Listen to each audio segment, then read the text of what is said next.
we have a quick discussion. We have a quick presentation about the funding of this, and I would just like to share it with you briefly. This is one of our many J.R. Williams lectures that we have been offering for the last several years. The J.R. Williams lectures are, well, we'll talk about that in a moment. This lecture is, of course, Beyond Best Intentions, the Ethical Volunteering in Global Health. So the J.R. Williams lectures are a series of lectures set up by a graduate of Tulane University School of Medicine. The series that we have honors the legacy of J. Richard Williams Sr., who was a well-known, well-loved internist and oncologist in Selma, Alabama, who did his training at Tulane School of Medicine. Initiated in the fall of 2013, this is an endowment that supports lectures generally on the topics of spirituality and health at Tulane University School of Medicine, focusing on the art of creating a compassionate and trusting relationship between patient and doctor. This is something that Dr. Williams really represented himself. He loved medicine. He was the kind of doctor who would do anything for his patient and had an interest in the impact of spirituality on health, particularly the positive impact of spirituality on the well-being and continued health of those who have suffered the loss of a loved one. The J.R. Williams Sr. Endowed Lecture Series Endowed Lecture Series then is set up to broadly honor this legacy, and we are very grateful for this endowment that allows us to bring in speakers along general topics in spirituality and medicine. We are also co-sponsoring this with our master's program in bioethics and medical humanities. I'm not going to talk your ear off about this. You can find us at tulane.edu/bioethics on the web and on YouTube.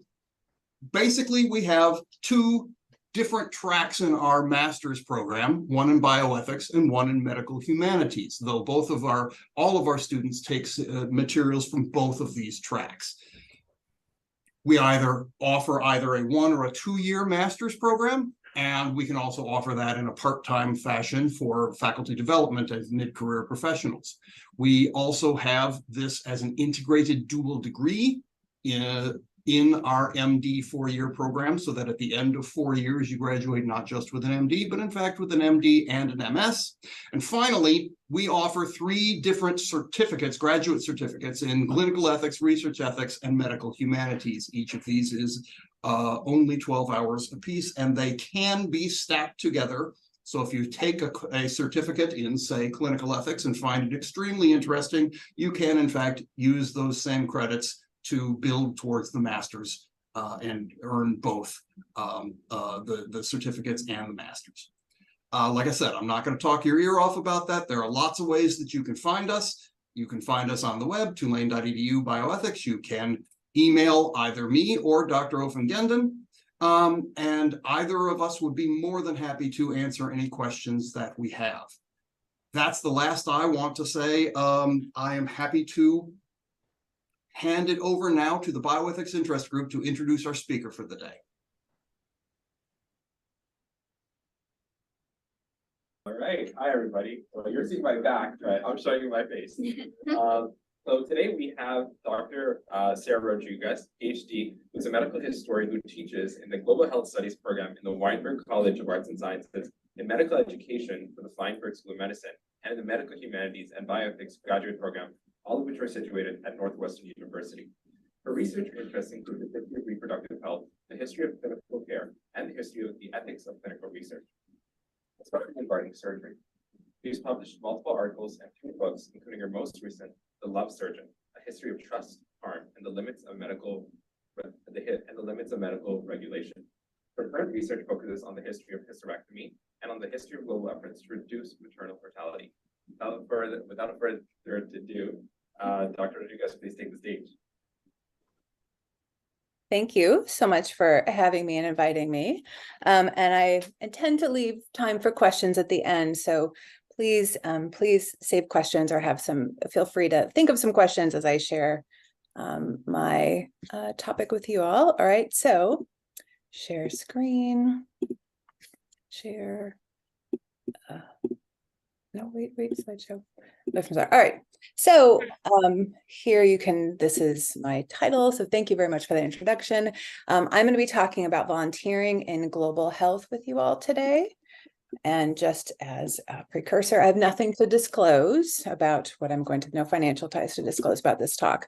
So before I talk, I'm going to talk, actually give some general terms before I start speaking more topically about, specifically about ethics of volunteering in global health. First, a couple of terms I'm going to be using.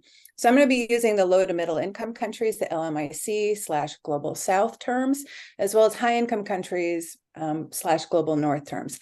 I don't love either of these terms. I'm using them because they've become sort of standard within global health talk. But just so you know that those are the terms I'm going to be using, even though, again, they have their own problems. But just to sort of differentiate between sending institutions, which typically are global north /high income countries for volunteering, and host countries, which are typically the low to middle income countries. Second, another definition to think about is, what is global health? So first, global health, the classic definition, the common used global definition, I'm going to caveat that by saying common within the global north. This is the Copeland definition from 2009. And that's, it's a practice that places a priority on improving health and achieving equity and health for all people worldwide. This idea, this notion of global health as being something somebody engages in has really grown in the last few decades. As they go on to say, it's fashionable, it provokes a lot of interest, and it's not just philanthropic, even though that's a large part of this. There's also a major government component of this. I'm also going to say, even though this is a recent phenomenon, the origins of global health are much older. It's derived from public health and international health, which in turn evolved from tropical medicine. And I'm going to return to that because the one thing I'm going to say at the offset, as you guys noticed in my introduction, is I'm a historian. So we're going to be talking a little about history, about what's going on here too during my talk. So second, another definition I'm going to put out, what I'm going to focus on today are something called STMMs. They're also called short-term medical mission trips. Sometimes they're called medical engagements. And this includes a whole host of sort of activities. Right, it could be medical missions, it could be volunteer internships, this can be medical or nursing student rotations, it can be medical education or medical brigades. This can be missionary, meaning very faith-based, or it can be nonprofit without a faith-based. It can be grassroots engagement, or it could be academic engagement. So it's a whole scope of engagement. We talk about these short-term medical mission trips, which is what I'm going to really focus on today. So what is it about these short-term medical mission trips? What else sort of defines what we're talking about here? So these have also grown exponentially since the early 2000s. And so thinking about who goes when we talk about who's partaking in these short-term medical mission trips. So largely we're talking again about global north countries being the sending and the host countries being those in the so-called global south countries. So within the global north of sending, of who goes, primarily it's the United States and people from the United Kingdom, as well as Canada and Australia. Those are the top 4 countries for sending volunteers to do these short-term medical mission trips. How many people go? These are older pre-pandemic numbers. Probably it's still a little unclear of where we are right now. But if you think about this as a ballpark of how many people go from these 4 countries in particular, it's between 800,000 to over 1 million people from the United States just are going on these short-term trips. Okay, and how long do they go for? So short-term medical mission trip can be anywhere from 1 day to 2 years. So the amount of time we're talking about is pretty flexible for what counts as a short-term medical mission trip. The emphasis, though, is on short. So the 2 years would be on the extending the longer sort of part of this. It's mostly a shorter term. So typical might be a week or a month. So whoops, that's too fast.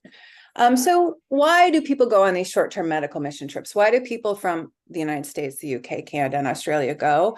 And as Wendland et al. Put it, right? Because a lot of people, there's this inundation of disease and trauma and indecent poverty that come from certain parts of countries that we typically label as the global south or low to middle income countries. And so people in the United States and European countries often experience this powerful surge to help. They want to go contribute. And as they put it, people with medical or nursing training, already highly action-oriented individuals, may be especially driven to intervene in bodily suffering, right? This compulsion to say, I want to help. Many, many people go into medicine because they want to help people. And so this is a way they feel like I can particularly maybe give back in my volunteer is if I do a short-term medical mission trip. Okay, so as this quote puts it, I think quite succinctly, right? Helping people in need and being of service. I had these inclinations from the beginning that I need to do something for other people without expecting anything in return. So this is one physician commenting on why they participate in short-term medical mission trips in another country.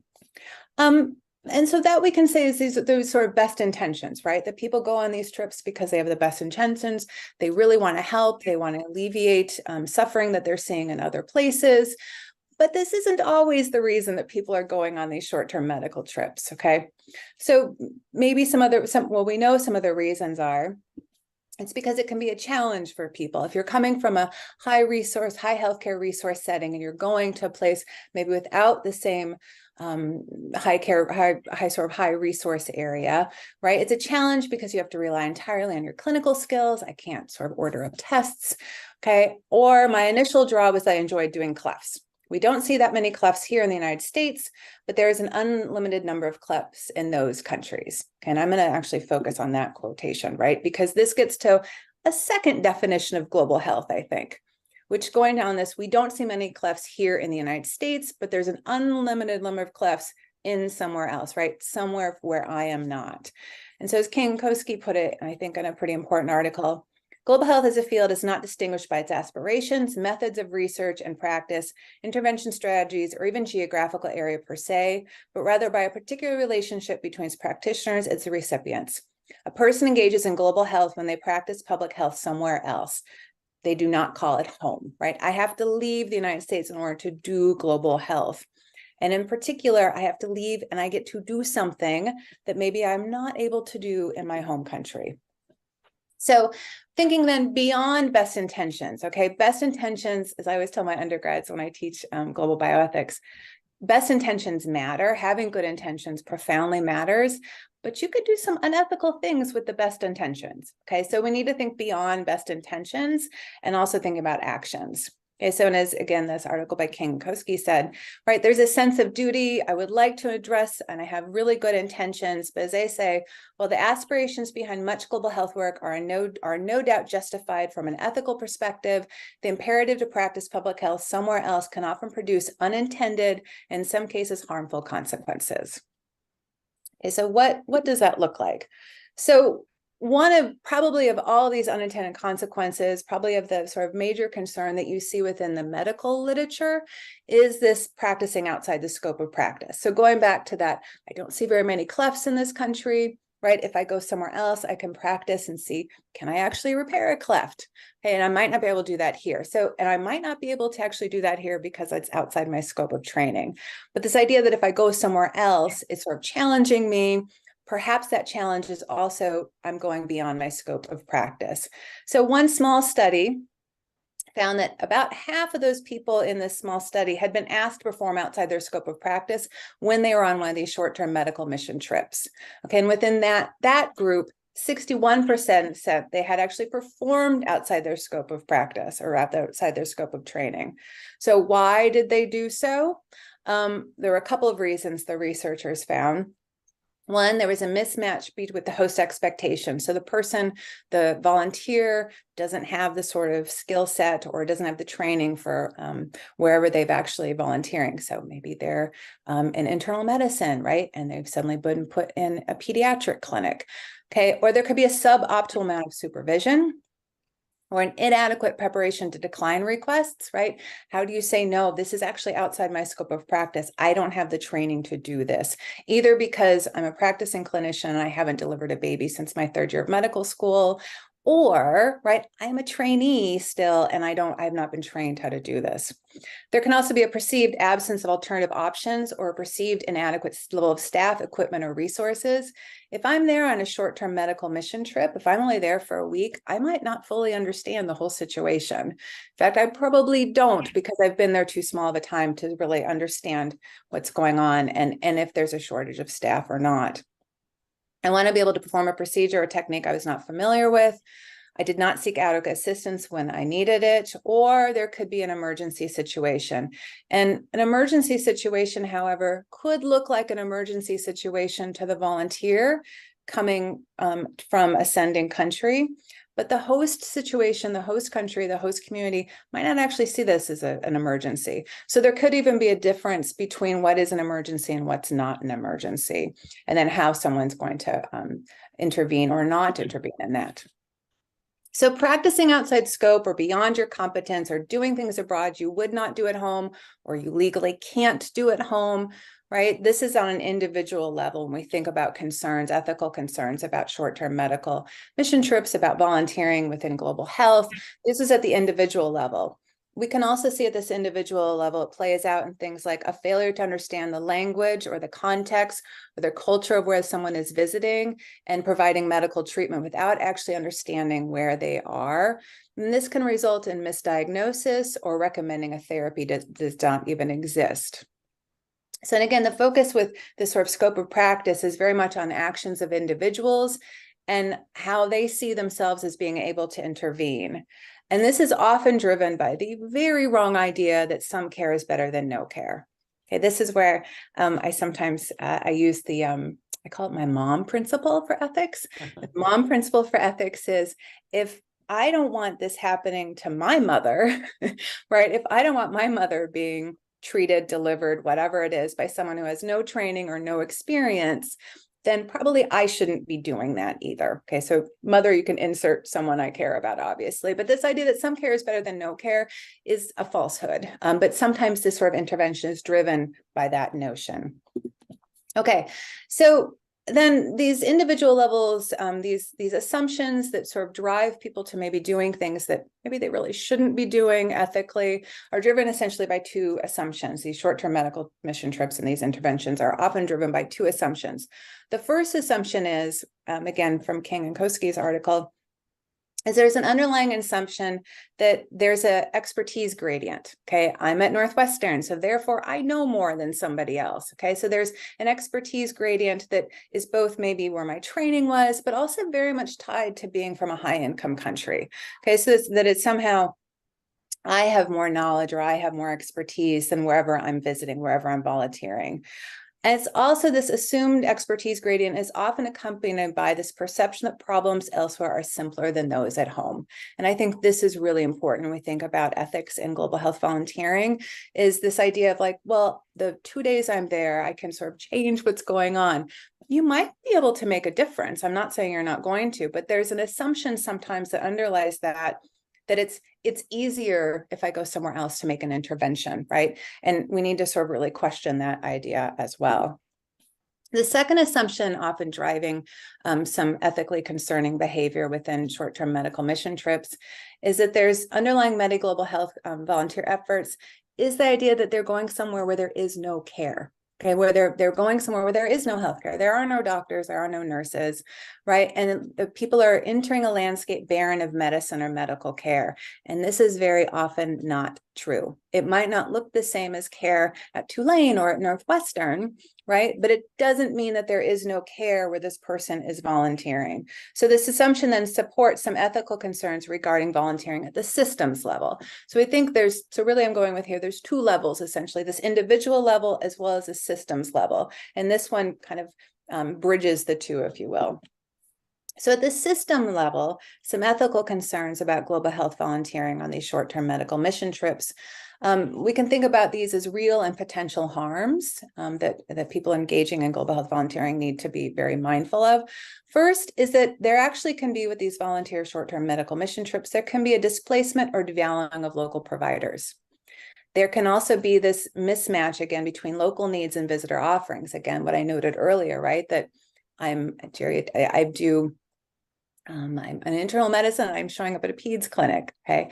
Neocolonial attitudes toward host communities, I'm gonna loop back to that because I am a historian. Inequitable use of funding, creation of dependency on external resources, lack of continuity of services and or follow-up care, lack of mutually beneficial and sustainable partnerships between sending organizations and host communities, as well as lack of oversight. And the ones that I have in blue, I'm going to spend a little bit more time on now, even though these I think are all important. I've just picked 3 to focus on. So thinking about this displacement or devaluing of local providers, which I don't think is often thought in the equation. If I'm going to volunteer somewhere, what does that impact for the local healthcare community? So there can be a number of things that fall under that could be ethical concerns raised with this short-term medical mission trip.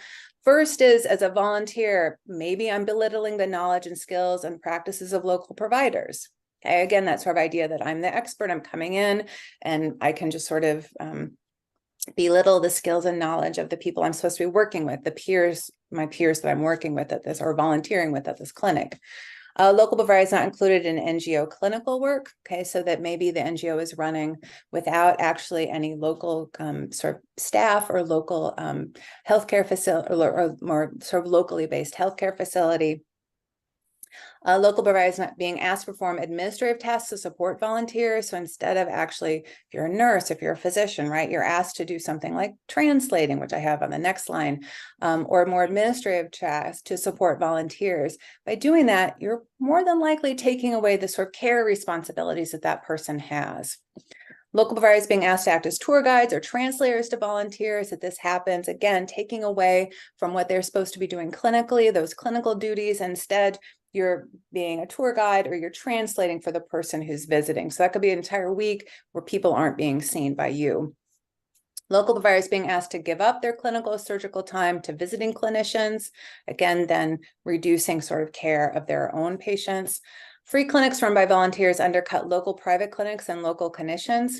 Okay, that there's this, if there's a free clinic, perhaps I'm going to take my family to the free clinic run by the NGO, by the Americans, because A, I might think that it's better care. And 2, though, by doing that, maybe I do have the capacity to pay. I'm undercutting the sort of private practice that a local clinician is trying to maintain, or I'm not sort of being integrative with the sort of healthcare setting in the community that I live in.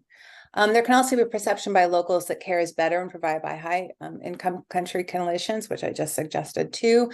And it can also mean a reduced incentive by governments to invest in an area. Okay. And that can be that a government might see like, well, this NGO keeps showing up at this area and they're providing care. Maybe it's a couple of times a year. So we have limited healthcare dollars to be spending. Let's not spend it there because we already have, there's this NGO. We're just going to rely on this NGO to do this, where perhaps there really is need for a sustainable, a longer term clinic, but they're not investing in that because this NGO is showing up and sort of fulfilling at least a little bit of the need that's existing there. Another big focus, and I'm going to say a larger kind of, it's become more of a buzzword in some ways in global health, is this idea of partnerships. Even though I'm going to pose a caveat, there isn't a good definition of what that looks like. But this idea that partnerships between the sending and the host institutions and sending and host countries, that there should be something that's beneficial for both parties involved. This often doesn't happen. So that's why there's a concern that this short-term medical mission trip is lacking in mutual beneficial and sustainable partnerships. Okay, this can come across in a number of ways. So it could be that it's lacking because it becomes there's no partnership. There's a burden on the host community or host clinic when the visitors come in, right? Again, that burden can be suddenly the clinicians are acting as translators or doing administrative work or driving around somebody. Okay, so this can be exacerbated then by cultural insensitivities or by the perceptions held by both host and sending participants that foreign healthcare practitioners and practices are superior to those of the host country. Okay, then the last one I'm going to touch on for that list then too, is there can be a lack of oversight of these short-term medical mission trips, both within the country as well as globally. So within the country, there might not be a mechanism for sort of even regulating, let alone even counting how many of these short-term clinics are set up, or what NGO has come up and set up a clinic in said country. There might not be oversight in a country for that. There certainly isn't globally. We have no idea the number of NGOs that are doing this kind of work. There's no count of it. Okay, so this lack of accountability, this lack of oversight is deeply concerning on a structural, a systematic sort of level, that there's nobody assessing the scope or impact of these short-term medical mission trips, right? As well as establishing standards of care for such missions. There's no sort of oversight for this. So there have been the past couple of decades, so as you see here, early in the 21st century, sort of late 20th, early 21st century, there were some people who were saying like, well, maybe we do need some ethical guidelines to really sort of lay out the parameters for what good ethical volunteering in global health looks like. So this sort of thought was coming, and again, in the late 20th, early 21st century. Before that, it was largely seen as this is just unobjectable good, right? People going from a high-income country, they're going and volunteering somewhere, that they have good intentions, so there's nothing ethically concerning about what they're doing. But this idea that there's nothing ethically concerning, that there's no problems as long as there are good intentions, really started to be questioned in, again, sort of not that long ago, but around the sort of early 21st century, there was this idea that maybe we do actually need some guidelines, some ethical guidelines for these short-term medical mission trips, in particular to address this idea of some care is better than no care, and this idea that this is just an unobjectionable good. But I'm going to point out, most of these ethical guidelines were written by people from high-income countries or from the so-called global north. Okay, then just as from a recent example, a recent examination of these, host country representation, shared perspectives within these guidelines were persistent and lacking. The majority of the 27 short-term medical mission guidelines represented ideas and perspectives of participants from high-income countries. This disregard for host perspective is promotive of neo-colonial values, since it serves to perpetuate power differentials between sending and host stakeholders. So this is where I'm going to loop back to that definition of global health, and this is where I'm going to put my historian hat back on, because if you recall the definition that I gave you, the briefer definition I gave you of Copeland et al.'s widely used in the global north definition of global health, is it was derived from and evolved from hygiene and tropical medicine. But global health also derived from and is still often reflective of colonial medicine, though this is often not recognized within global health or within global health programs. And see as an example, the very edition of Copeland, who leaves out colonial medicine as part of the history of global health. Okay, so I'm going to go a little bit then into what is colonial medicine and why do we really need to actually acknowledge this history, I think, when we think about what makes ethical volunteering within global health. So first, what is colonial medicine? Here, I'm really talking about European imperial powers. I'm going to put a caveat: the United States has its own history of being an empire, but I'm going to really focus on European here. So colonial medicine, we think about this way, is European imperial powers, it was seen as a way to manage the health problems of their dependent territories, largely then in parts of Africa and parts of Asia and parts of Latin America. So colonial medicine was at its core about enabling the expansion and health of the empire. In that sense, we have to think of it as a tool of colonialism. So as the historian Packard has laid out, there's two characteristics that we can really think of the colonial medicine that are useful for thinking about global health today. First is colonial medicine was largely and primarily concerned with the health of colonizers and the economic interest of the colonizers. And there's two consequences of this. First is the production of goods, whether we're talking production of goods or of mining or et cetera, was more important than the health of colonized people. And second is health services were located in urban areas, because by and large, colonial medicine was for the colonists the colonizer people, right? And not the colonized people. That's why mostly it was urban areas. And the focus really was on supporting the health of those who were colonizing. Second, colonial medicines tend to be very narrowly technical. And that's because health was largely defined as an absence of disease. By and large, colonial medicine was very concerned about infectious diseases, particularly parasitic diseases, because those are what interrupted trade. Okay, the first international sort of health meetings we see are in the 19th century, and they are really concerned about cholera because cholera outbreaks interrupt trade. Okay, so we still see this within colonial medicine. What is of concern is the infectious diseases. It's not sort of primary care, it's about the infectious diseases. So when colonized populations actually typically engaged with sort of biomedicine, European medicine, it was typically because there was a disease outbreak of a parasitic nature. So colonial medicine then supported the empire, and this means it protected imperial military forces to enable conquest and to secure or to maintain territories. It helped facilitate occupation and colonial expansion.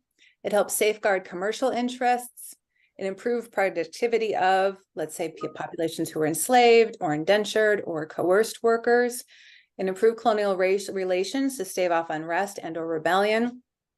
We see this particularly in the 1920s and the 1930s, and then again a little bit in the 1940s, because we see these really large waves of independent movements, and colonial medicine was a way for colonizing countries to say, hey, there is something good about being a colony. You get colonial medicine. And then finally, the exercise of colonial power over indigenous populations. Okay, and that's why I'm going to loop here a little bit too, because some of the motivation of colonial medicine was this idea that it was helping colonized populations who were seen as uncivilized or unclean or primitive. And this is really striking in the Pear Soap ad that's taken from Kipling's famous poem of The White Man's Burden, right? There's a white gentleman washing his hands, and then you can see in the corners of various sort of parts of the colonial empire that are supposed to be represented, that sort of colonial, the colonial mission is helping various populations around the world. I'm also going to point out Kipling's poem, even though he was British, right? The White Man's Burden is actually about the United States, and the White Man's Burden about building the Panama Canal. Okay, so this idea of a civilizing mission is also a large part of colonial medicine. So rationales for colonial medicine, it reinforced political and social stratification between colonizer and colonized, assert cultural superiority by colonizers and or sometimes racial superiority between colonizers and colonized. There is definitely a saving via civilizing work. This is both within missionary medicine as well as the government missions. And again, there's a moral patronizing justification for civilizing populations. Colonialism does have an element of that colonization helped populations, and colonial medicine reinforced that. So I teach global bioethics at Northwestern. I also teach history of reproductive health. I also teach history of maternal health. And for all of my classes, I use Packard's 6 persistent trends in the history of global health to think about what are we doing now in global health. And when I teach global bioethics, I say, if you hear one of these in something you're doing today, it doesn't mean you shouldn't be doing it, but it definitely means you should take a step back and think about what you're doing and probably reconsider, or at least really critically think about what you're doing. So first is health interventions have largely developed outside the countries where the health problem exists, with few attempts to seriously incorporate local perspectives or community participation in the planning process.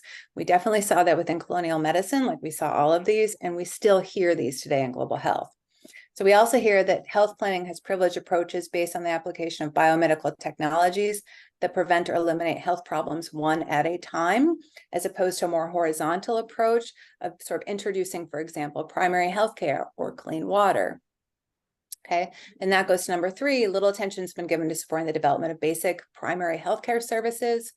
4 is the planning of health interventions have often occurred or seen as needing to occur in a crisis environment. So there's an imperative to act fast, act quickly, and those then set themselves up to be short-term interventions.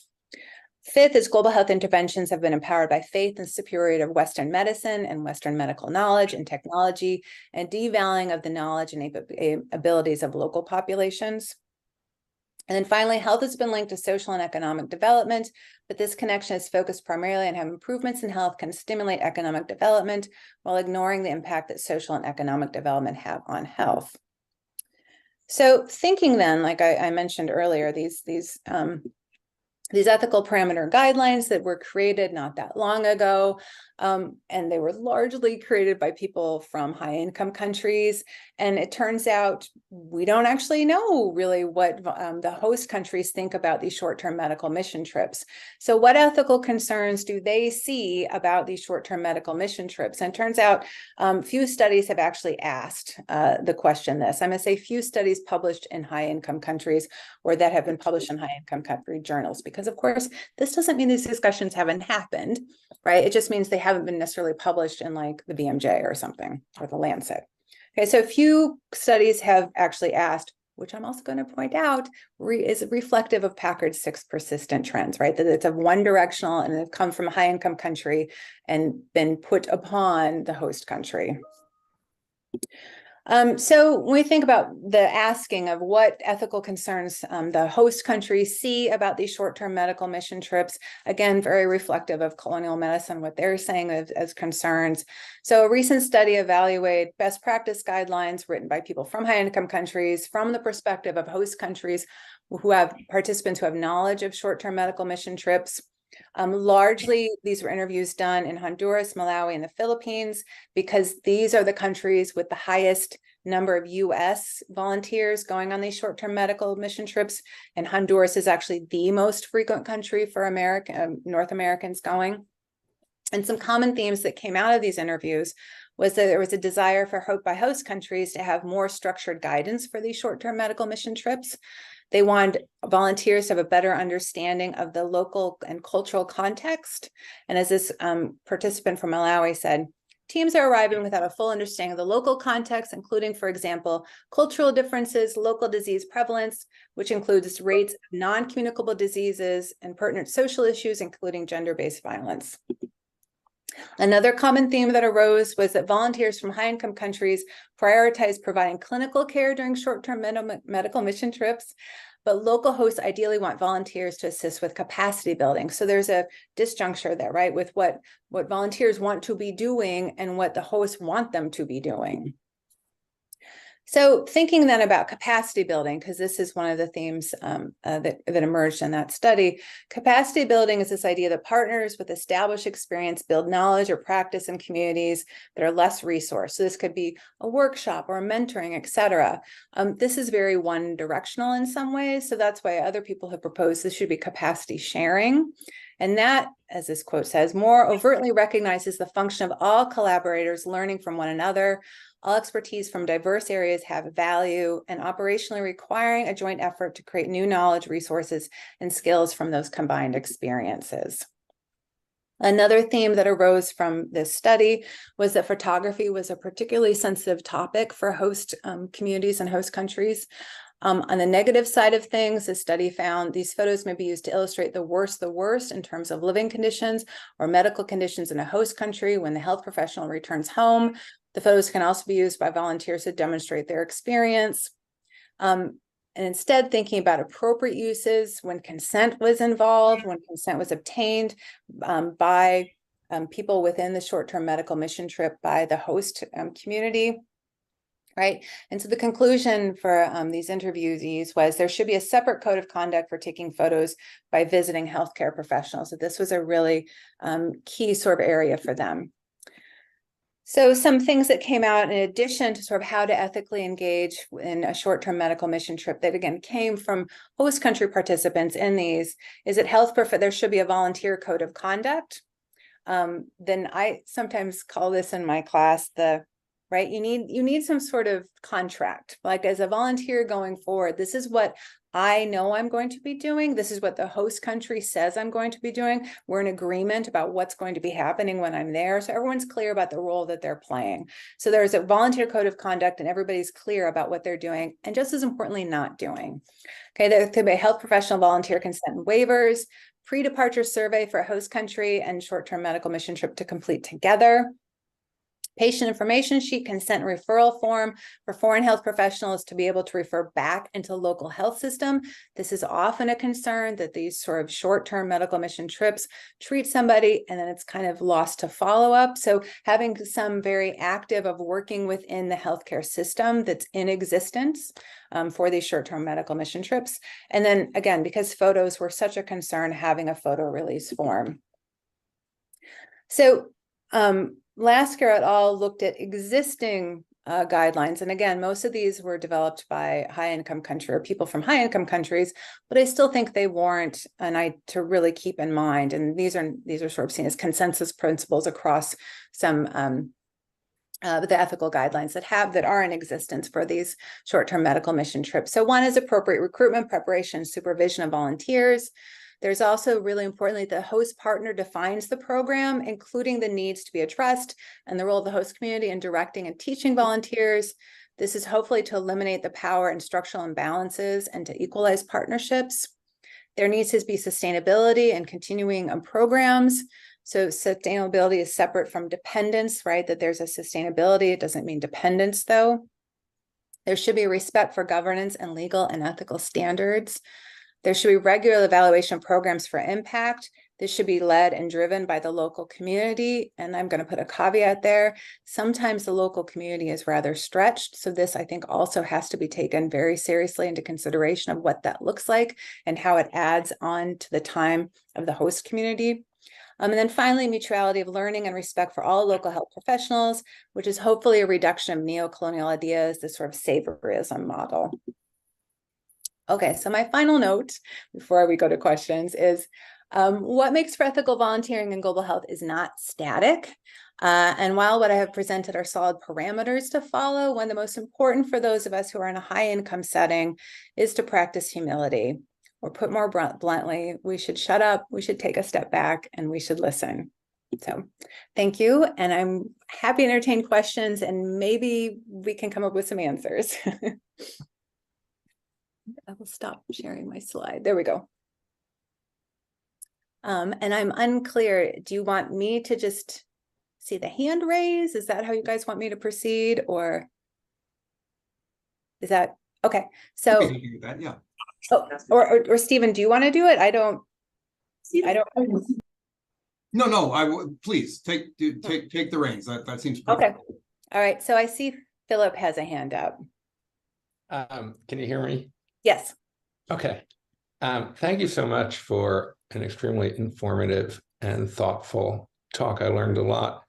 And I just wanted to say parenthetically, I really appreciate how you include sources on most of your slides, and I wrote a lot of those down and I'm going to follow up.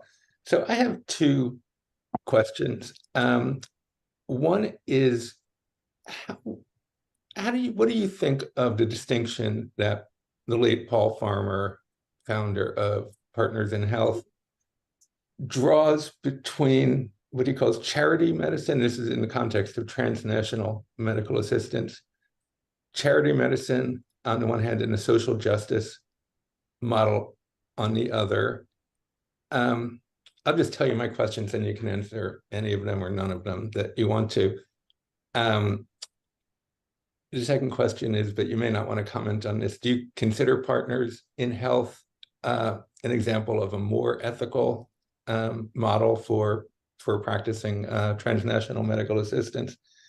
Then my final question is more specific, and it comes because I'm a literature professor trying to write about a book by Edwidge Danticat, the Haitian-American author, and it is a family memoir in which she describes her uncle going to a short-term medical mission from the US, and the doctors there diagnosed that the uncle needs a procedure, basically a surgical procedure that it can't be provided in the host country, including by the visiting. It needs equipment and so forth. So the doctor says, I'm going to write you a letter and send your file, bring it to the American consulate, and they'll give you a visa to go get care. I'm just wondering if you have any idea how often that happens, that a visiting volunteer says, okay, you need care that I can't provide, there's not the necessary equipment here, I'm going to send you back to my country where there's the equipment and so forth to provide the care. Is that very rare? Or? Okay, so I'm actually going to take a little bit of each, but I will Okay. I'm going to start with the last one actually, All because right. I would have to say, I don't know. I will say I have not read about that. More commonly, what I've read about and people have told me about when they've gone on trips is more of seeing somebody suggest a therapy that's either not sustainable because maybe they've brought a machine and the electricity isn't reliable where they're at, or nobody can repair the machine, right? So sort of thinking that maybe they've suggested something that either is not really accessible, not sustainable, or this gets to me more of the idea of, right, I've got a diagnosis that I can't do anything with, right? There's no therapy, there's no treatment, or it might not be accessible to me. And quite frankly, that's of course in our own country too, right? That there's all kinds of, we're in a high income country, but not everybody has equal access to the same sort of healthcare. So that I don't actually know how often it's been. Here, let me help you get to the United States for this care. It's more of that the care is not sort of available, and there might be a disconnect between the volunteer clinician not understanding what's available and what's not available. I'm going to loop then to the Paul Farmer's question. So the distinction draws between charity medicine and social justice model. So charity is one directional, right? There's no expectation of the person receiving charity to do anything with it, right? So that sort of negates this idea that what really needs to be happening in global health is that we need to be thinking about this is not a one-directional activity, and too much of it has been driven on this one-directional activity, and that reinforces this sort of colonial idea of what comes from the global north is somehow better than what's coming from anywhere else in the world, whether that's knowledge, whether that's skills medically, that we need to really trouble that and question that. So, and for him, that charity message versus social justice. Social justice is a horizontal approach, and the charity is that one at a time vertical. Now I say that sometimes you need a one at a time vertical. I'm not undercutting that. Like, honestly, one of the greatest inventions in the 20th century are vaccines, right? That's a total vertical intervention. However, that doesn't work for everything. So this idea of charity medicine as being one directional, I think, is what he's trying to really question, that we don't need charity medicine. We need this more of a horizontal approach. And I will say, and I will put this as a caveat, I give money to Partners in Health. They're one of the groups that I give money to. I have a lot of respect for the late Paul Farmer. Do I think Partners in Health is perfect? No. Do I think that they do a lot of work to really try to be ethical? Yeah. So I admire their work a lot, and I admire the late Paul Farmer's work a lot. Thank you. Yeah, I also give money to them, and I wanted to see if you thought it was well spent. Just one quick follow-up, that part of the social justice model that Paul Farmer talks about for him is also keeping an eye on the underlying causes of health inequity. So, he says so much of it is caused by poverty, and so much of that poverty is caused by a history of colonialism and neo-colonialism. So that in a way, it even goes beyond some of the things in the sources that you talked about, that it's partly like trying to be informed about, keeping in mind and seeing how it might inform your practice of the history. Like, why is it that, how did these health inequity, why are they, why is it health outcomes so unequal here? Mm-hmm. Yeah, no, well, being a historian, Yeah. I think knowing the history is profoundly important about going to where, like, things don't just happen, right? That people have made choices in the past, which means people going forward can make different choices. But I think it's fundamental to understand, why did somebody make those choices? And even if we don't agree with them, to understand why they made them, because that can help us sort of perhaps make a different decision going forward. Thank you. Yep. Does anyone else have any other questions? Sorry, and are there questions in the chat? About the groups like Teach for, all right. So I'm going to confess for Sonia. I don't know enough about Teach for America. The one thing my son, who's a senior in high school, we talk about this a lot, because sometimes he'll come home and tease me that he's like, guess what, Mom, I could sign up for volunteer to go deliver babies in Honduras. Right. And so that's a family joke. So anyway, the whole thing though is this idea of what we talk about is, if you don't have the skill set to do it, why do you think as a volunteer you can? Okay. And I give the example of, not Teach for America, but I was a volunteer my freshman year of college for Habitat for Humanity. Okay, I can't draw a straight line. I can't hammer a nail in correctly. I had no business being a volunteer for Habitat for Humanity because I didn't know what I was doing. And I'm pretty sure somebody had to fix what I did, right? So volunteering, you still need to have the skill set. Now, maybe for somebody, it's, you know what, I need filing. Okay, filing is not sexy, but it needs to be done. Okay, and maybe I'm better equipped to file. I should not be delivering or hammering. And so that to me is sort of an underlying, do I have the skills to actually do the volunteer work that I'm doing, which goes back to this idea of scope of practice, but scope of practice thinking much larger. Okay, I've had undergraduate students say like, I'm going to go teach nutrition in somewhere. I'm like, can you do that? Probably not, right? And not to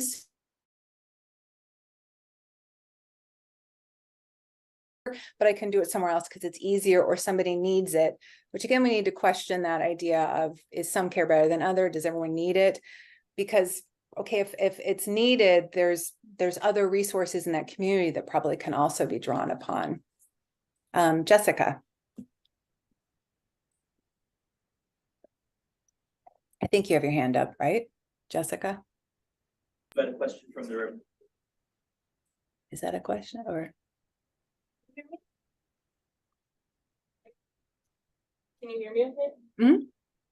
I have two, we don't really have time for both of them, but I was wondering sort of what would be needed or who would be responsible or capable for shifting the STMM model to follow these ethical guidelines. Mhm. And then the other one is that the idea that there's obviously a lot of momentum from HICs to do these trips. Is there a way to sort of refocus that drive, the energy, the expertise, the money into something that's less harmful? So to answer to your first one, how to shift the model to being more ethical, I think two things have to happen sort of collectively. And one, I think there really needs to be a realization that we need to think about what global health is, those of us in the high income countries and the global north. Right, we need to think about what is global health, and to realize oftentimes we're talking about global health, we mean people from high income countries going somewhere else. And we need to say that and helping somewhere else or intervening somewhere else, and saying, and with the assumption again, right, that that there's nothing where I'm going. So I think at a fundamental level, that needs to stop, because that reinforces a power hierarchy and a knowledge hierarchy. Then that needs to end. So fundamentally, I think it's just a rethinking about when we talk about global health, who are we talking about? Who are the actors and who are the recipients? And we need to question all of that. There's a famous Joanna Crane article where somebody essentially, and she's an anthropologist, and works in global health issues, and she's at a CUGH, which is a consortium for universities in global health, who are almost all in the high income countries. There's very few country or universities who aren't a high income country in that group. Anyway, the speaker is like, I think they were from Mexico City, a university in Mexico City. And he says, do I have to go somewhere poorer basically to practice global health, right? So we need to think about what is global health, and to question who gets to do it and who kind of is the receiver of global health. And then the refocus and drive, I think, kind of falls under that same area. And I think it really asks a lot of us to question what can I do to help? And maybe it's not actually going someplace. And I'm going to put a caveat on that. There really are people who can fundamentally help in a volunteer capacity and physically go somewhere. And I'm not undercutting that. I just think you have to be very clear about what you're doing, and that it's you that can do that safely and effectively. Right. But then it could be, okay, maybe I shouldn't go like me, right? I should not be nailing into a wall ever. I can't even hang a picture. Okay. I am incompetent at this. I had no business doing that. Right. But there's something else I could maybe do for Habitat for Humanity, right? Could I open their mail? Right. There's something else maybe I can do that doesn't physically mean I have to go into a certain space. I can stay in a different space.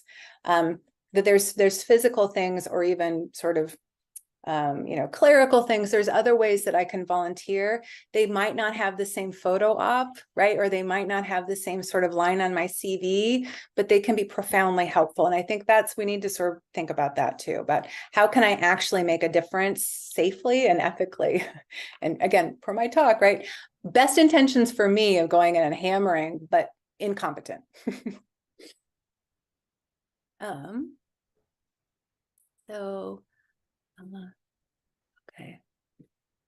Oh, thank you, Judith Lasker, because I used your some stuff you've done. Thank you for coming.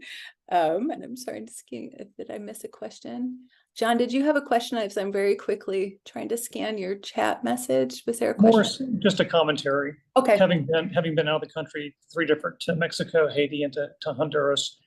And each time it's more not going there to do the procedures, but teaching people how to do the cases. Mm-hmm. And I might, as a surgery, in the Department of Surgery, watching residents go through training, there's less laparoscopic training, more robotic training.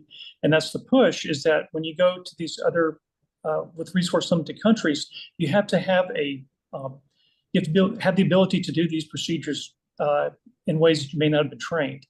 And you may need to have somebody who has the expertise to help provide that. Mm-hmm.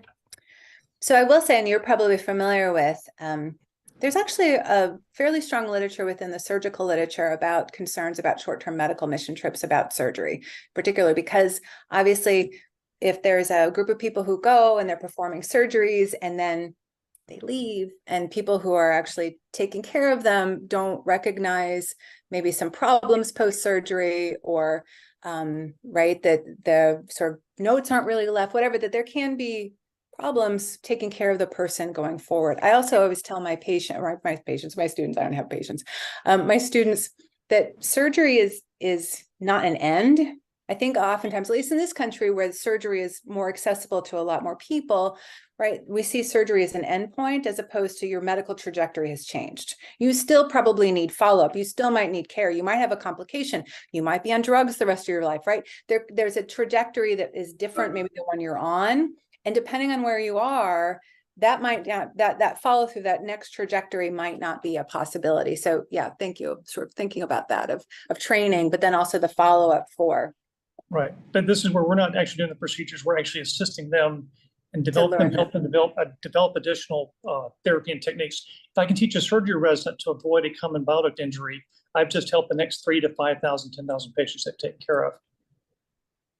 Thank But you. that's, but again, it's very, when you're resource limited, you have to be able to adapt and to use things that they have locally. Mm-hmm. Thank you. Great presentation. Thank you. Thank you. Don Fack?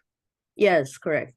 Okay. So mine is more of like a comment. I'm from a West African country. I mean, I've been in the US for a few years, and I'm actually glad this issue on, like ethics and what is, global volunteering. I'm glad you brought up some really great points as someone, like, especially with this distinction between high income and low income earning countries. I mean, what is that? I mean, I come from a country where, I've seen a lot of rich people. Like people that are that earn way more than in the United States. And I don't know why they have like these terms or these labels. So, I'm glad you actually brought up this point. And like, it's a good thing that the focus on the mindset on what volunteering is or on what charity is shifting, because I saw a social media post, especially when it comes to the photographs, and I was really upset with the type of pictures they put out there. And I made a comment and I was like, why do you guys take these pictures? Like, this is not how all of Africa is. Not everyone is living, like in a poor state or, and I was crucified for that. And people were coming at me saying like, oh, like some care is better than no care and, all that crazy stuff. So I'm actually glad these issues are coming up and that the mindset is shifting. And I hope a lot of students will be able to listen to more lectures like this and know what they're getting into, when they're saying, oh, I want to go help. And why do you feel like you need to help out of your country? Like, have you tried helping in your own country before trying helping out there? Like, so you just need to know the different situations that people are in, like the cultural differences. And yeah, so just great presentation, and thanks for bringing up all these great points. So Thank you. Thank you for your comments. Yeah.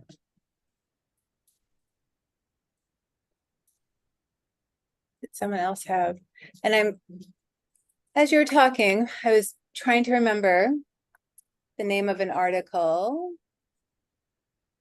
And I'm blanking. So I will send it to Jessica, and then Jessica can decide if she wants to send it out to the group. Because of course I teach it and I've completely blanked on the title of the article. So I will send it to Jessica. thank you.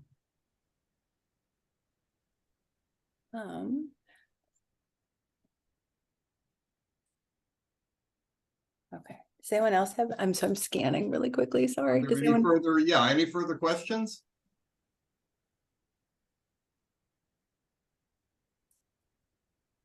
Looks like there are any questions left. Anyone last minute things? No? Okay. Well, thank you so much for your time, Dr. Rodriguez.